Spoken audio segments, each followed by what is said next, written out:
ಎಲ್ರಿಗೂ ನಮಸ್ಕಾರ.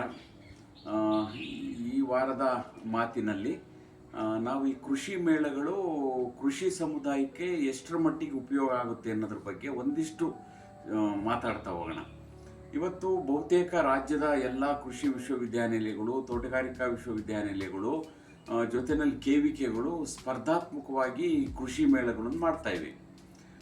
ಈ ಕೃಷಿ ಮೇಳಗಳಿಂದ ಹಳ್ಳಿನಲ್ಲಿರೋಂಥ ಒಬ್ಬ ರೈತನಿಗೆ ಏನು ಉಪಯೋಗ ಆಗುತ್ತೆ ಅನ್ನೋದು ಒಂದು ಸ್ಪಷ್ಟತೆ ಇವತ್ತಿನವರೆಗೂ ಇಲ್ಲ, ಯಾವುದೇ ಕೃಷಿ ವಿಶ್ವವಿದ್ಯಾನಿಲಯಗಳಿಗೆ ಇಲ್ಲ.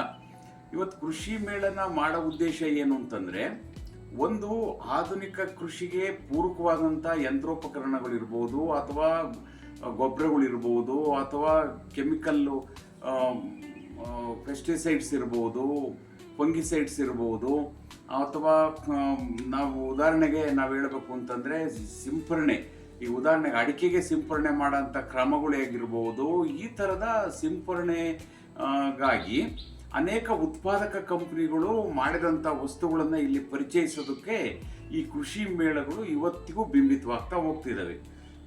ಇದನ್ನು ನಾವು ಫಸ್ಟು ಕೃಷಿ ವಿಶ್ವವಿದ್ಯಾನಿಲಯಗಳು ಕೃಷಿ ಮೇಳ ಮಾಡುವಾಗ ಇವತ್ತು ಆಧುನಿಕ ಕೃಷಿಯಿಂದ ಆದಂಥ ಅನಾಹುತಗಳೇನು, ಹಾಗಾಗಿ ಅದನ್ನು ತಪ್ಪಿಸ್ಬೇಕಾದ್ರೆ ನಾವು ಮುಂದೆ ಏನು ಮಾಡಬೇಕು ಅನ್ನೋದ್ರ ಬಗ್ಗೆ ಒಂದಿಷ್ಟು ಆತ್ಮಚಿಂತನೆ ಮಾಡ್ಕೊಂಡ್ರೆ ಕೃಷಿ ಮೇಳಗಳು ರೈತನಿಗೆ ಉಪಯೋಗ ಆಗೋಂಥ ಕೆಲವು ಯೋಜನೆಗಳನ್ನು, ಕೆಲವು ಕಾರ್ಯಕ್ರಮಗಳನ್ನು ರೂಪಿಸಿ ರೈತರಿಗಾಗೇ ಅನುಕೂಲವಾಗಂಥ ಕೃಷಿ ಮೇಳಗಳನ್ನು ರೂಪಿಸಿದ್ರೆ ಮಾತ್ರ ಇಲ್ಲಿ ಕೃಷಿ ಮೇಳಗಳಿಗೆ ಒಂದು ಅರ್ಥ ಬರುತ್ತೆ. ಉದಾಹರಣೆಗೆ ಇವತ್ತು ಯಂತ್ರೋಪಕರಣಗಳು, ಟ್ರ್ಯಾಕ್ಟರ್ ಇರ್ಬೋದು, ಟಿಲ್ಲರ್ ಇರ್ಬೋದು, ಇತರೆ ಸಣ್ಣ ಸಣ್ಣ ಉಪಕರಣಗಳಿಂದ ಹಿಡಿದು ದೊಡ್ಡ ದೊಡ್ಡ ಉಪಕರಣಗಳ ತನಕ ಉತ್ಪಾದಕ ಕಂಪನಿಗಳು ರೈತರಿಗಾಗೆ ಉತ್ಪಾದನೆ ಮಾಡಿ ಇಟ್ಕೊಂಡಿದ್ದಾರೆ. ಅಂಥದನ್ನು ಈ ಕೃಷಿ ಮೇಳಗಳಲ್ಲಿ ರೈತರಿಗೆ ಪರಿಚಯಿಸೋದು ಇದು ಒಂದು ಹಂತ.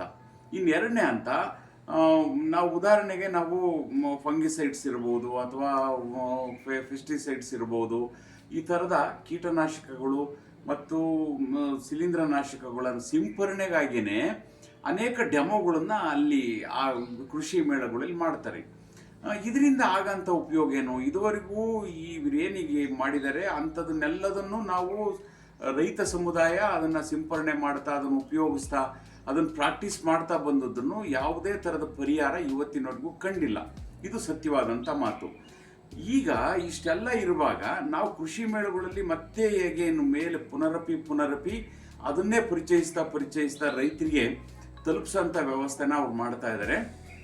ಇದು ಕೃಷಿ ಮೇಳ ಯಾರಿಗೆ ಉಪಯೋಗ ಆಗ್ತಾ ಇದೆ ಅಂತಂದರೆ, ಉತ್ಪಾದಕ ಕಂಪನಿಗಳು ತಮ್ಮ ವಸ್ತುಗಳನ್ನು ಪ್ರದರ್ಶನ ಮತ್ತು ಮಾರಾಟಕ್ಕೆ ಇದೊಂದು ವೇದಿಕೆಯಾಗಿ ಕಲ್ಪಿಸಿಕೊಟ್ಟಿರೋದ್ರಿಂದ ಅದು ಅವರಿಗೆ ಉಪಯೋಗ ಆಗ್ತಾ ಇದೆ. ಅದರಿಂದ ಇವತ್ತು ಎಲ್ಲ ಕೃಷಿ ವಿಶ್ವವಿದ್ಯಾನಿಲಯಗಳು ಒಂದಿಷ್ಟು ಆತ್ಮಚಿಂತನೆ ಮಾಡಲೇಬೇಕಾದಂಥ ಅನಿವಾರ್ಯತೆ ಇದೆ.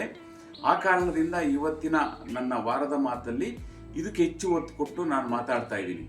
ಇವತ್ತು ಕೃಷಿ ಮೇಳಗಳಲ್ಲಿ ಹೇಗಿರಬೇಕು ಅಂತಂದರೆ, ಒಂದು ಆಧುನಿಕ ಕೃಷಿಯಿಂದ ಆದಂಥ ಅನಾಹುತಗಳನ್ನೆಲ್ಲ ಬಿಂಬಿಸೋಂಥದ್ದನ್ನು ಒಂದು ನಾವು ತೋರಿಸ್ತಾ, ಇದರಿಂದ ನಾವು ಪರಿಹಾರನ ನಾವು ಯಾಕೆ ಕಂಡ್ಕೋಬಹುದು ಅಂತೇಳಿ ನೈಸರ್ಗಿಕ ಮತ್ತು ಸಾವಯವದ ಮಾರ್ಗಗಳಲ್ಲಿ ಇವತ್ತು ಅದನ್ನು ಪರಿಚಯಿಸ್ತಾ ಹೋಗ್ಬೇಕು. ಆದಂಥ ಅನಾಹುತಗಳನ್ನು ಹೆಂಗೆ ಸರಿ ಮಾಡಿಸೋದು ಅಂತೇಳಿ ಅದನ್ನು ಪರಿಚಯಿಸೋ ಅಂಥ ಕೆಲಸ ಒಂದಾಗಬೇಕು.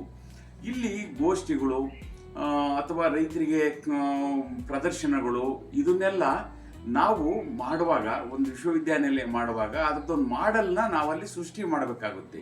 ನೈಸರ್ಗಿಕ ಕೃಷಿಗೆ ಇಷ್ಟೆಲ್ಲ ಒತ್ತು ಕೊಟ್ಟು ಇಡೀ ದೇಶಾದ್ಯಂತ ವ್ಯಾಪಕವಾಗಿ ಚರ್ಚೆ ಆಗಿರೋಂಥ ಈ ವಿಚಾರ ಮತ್ತು ರಾಜ್ಯದ ಬಹುತೇಕ ಕಡೆಗಳಲ್ಲಿ ನೈಸರ್ಗಿಕ ಕೃಷಿ ಮತ್ತು ಸಾವಯವ ಕೃಷಿನಲ್ಲಿ ಯಶಸ್ಸು ಕಂಡಿರೋಂಥ ರೈತರುಗಳನ್ನ ಇವತ್ತು ಎಲ್ಲ ಜಿಲ್ಲೆನಲ್ಲೂ ಇದ್ದಾರೆ. ಅಂಥವನ್ನ ಪರಿಚಯಿಸಿಕೊಡ್ಬೇಕು. ಉದಾಹರಣೆಗೆ ಮರ ಆಧಾರಿತ ಬೇಸಾಯದಲ್ಲಿ ಸಜ್ಜನ್ ಮಾಡಿರೋಂಥ ಕೆಲಸ ಅಪಾರವಾದಂಥದ್ದು.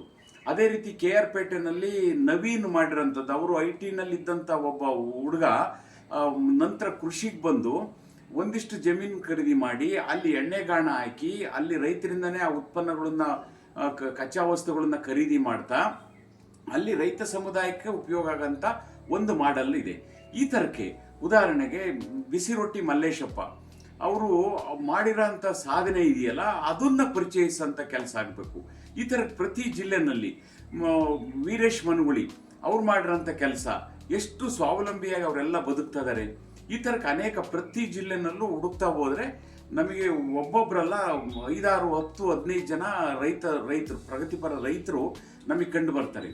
ಅಂಥವ್ರ ಯಶೋಗಾಥೆಗಳನ್ನು ಒಂದು ಚಿತ್ರೀಕರಣ ಮಾಡಿ ಅದನ್ನು ತೋರಿಸೋಂಥದ್ದು, ಮತ್ತು ಅದನ್ನು ಪುಸ್ತಕ ಮೇಳದಲ್ಲಿ ಇವರೆಲ್ಲವ್ರನ್ನೂ ಒಳಗೊಂಡಂಥ ಒಂದು ಯಶೋಗಾಥೆಗಳನ್ನು ಕಲೆಕ್ಟ್ ಮಾಡಿ ಒಂದು ಪುಸ್ತಕದ ರೂಪದಲ್ಲಿ ಅಲ್ಲಿ ರಿಲೀಸ್ ಮಾಡೋ ಅಂಥದ್ದು. ಅದ್ರ ಜೊತೆನಲ್ಲಿ ಅವ್ರು ಮಾಡಿರೋಂಥ ಸಾಧನೆ ಏನಿದೆ ಅದೊಂದು ಮಾಡಲನ್ನು ಅಲ್ಲಿ ಸೃಷ್ಟಿ ಮಾಡಿ, ಆ ಸೃಷ್ಟಿ ಮಾಡಿರೋಂಥ ಮಾಡಲ್ಗೆ ರೈತರುಗಳನ್ನ ತಂದು ಈಗ ಮಾಡಿದರೆ ನೈಸರ್ಗಿಕವಾಗಿ ನಾವು ಎಷ್ಟು ಡೆವಲಪ್ ಆಗ್ತೀವಿ ಏನನ್ನೂ ಖರ್ಚು ಮಾಡ್ದಂಗೆ ಅಂತೇಳಿ ನಾವು ತೋರಿಸ್ಬೋದು.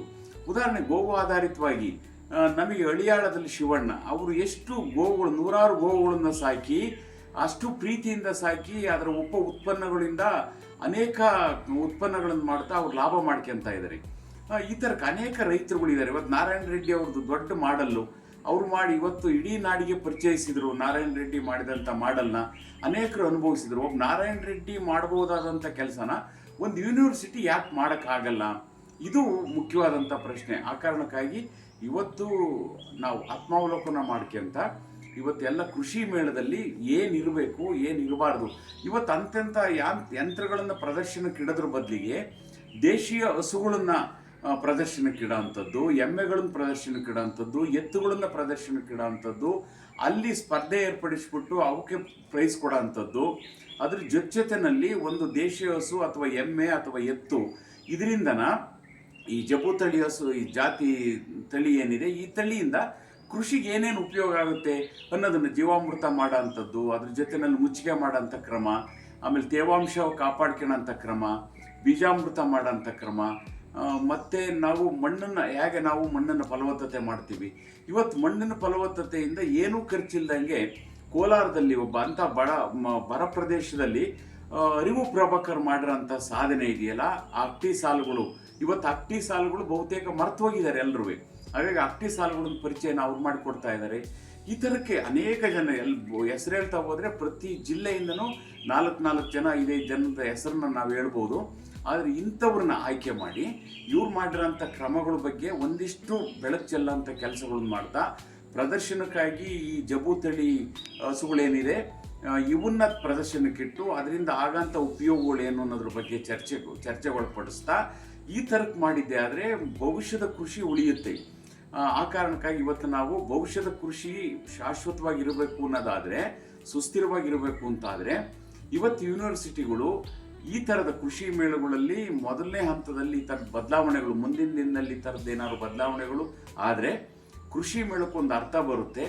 ಮತ್ತು ನಾವು ಯಾವುದೋ ಒಂದು ಉತ್ಪಾದಕ ಕಂಪ್ನಿಗೆ ಲಾಭ ಮಾಡಿಕೊಡೋ ಅಂಥದ್ದು ಮತ್ತು ಅದನ್ನು ನಾವು ಖರೀದಿ ಮಾಡಿ ರೈತ ಮತ್ತೆ ಅವನು ನಷ್ಟ ಅನುಭವಿಸೋ ಅಂಥದ್ದು, ಈ ಥರದ್ದನ್ನೆಲ್ಲ ತಪ್ಪಿಸೋಂಥ ಕೆಲಸನ ಅಲ್ಲಿ ಮಾಡಬಹುದು ಅಂತ ಹೇಳ್ತಾ ಇವತ್ತು ಈ ವಾರದ ಮಾತಿನಲ್ಲಿ ನಾನು ಕೃಷಿ ಮೇಳಗಳ ಬಗ್ಗೆ, ಯಾಕೆಂತಂದ್ರೆ ನಿರಂತರವಾಗಿ ನಡೀತಾನೆ ಬರ್ತಾ ಇದ್ದಾವೆ ಕೃಷಿ ಮೇಳಗಳು.